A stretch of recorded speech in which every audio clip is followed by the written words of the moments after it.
More young Americans are being diagnosed with cancer than ever before. A recent report warning that head and neck cancer now is on the rise for those who are as young as 20 or in their 20s. What's behind this disturbing increase in early onset cancer? Fox News medical contributor Dr. Marc Siegel is here with the latest. Good morning to you, Dr. Siegel.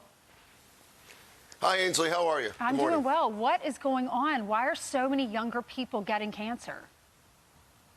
Well, some of this is diet, poor diet and processed food. Some of it is alcohol. But you know what I'm mostly worried about? Throat cancer here is the #1 cause of head and neck cancer, and 70% of it is linked to human papillomavirus, HPV, which is sexually transmitted. And only about 60% of our teens are getting the vaccines for this they're supposed to get.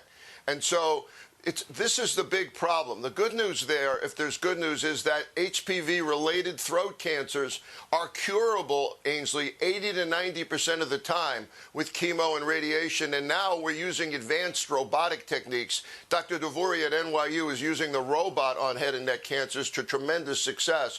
So we're getting more and more tools to fight this. But the #1 tool would be improve your diet, decrease alcohol, and get that HPV vaccine. We're not seeing that. We need to see that. How do you know if you have this throat cancer before it's too late?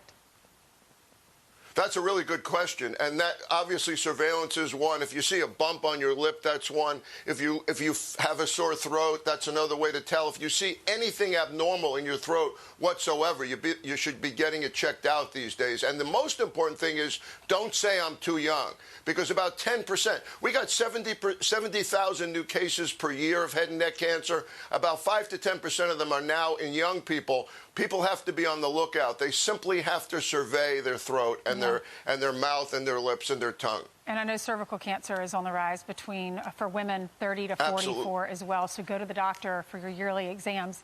Michael Douglas is hugely important. Yes. Michael Douglas is speaking of, he had throat cancer. I think he's doing well now. I know he did have it. But he is defending Joe Biden. He was on another network, and he said, the people that I've talked to and everybody that I have say he's sharp as a tack. He's fine. We all have an issue with memories. As we get older, we forget names. He's overcome a stutter in his life. Sometimes he might. What's your reaction?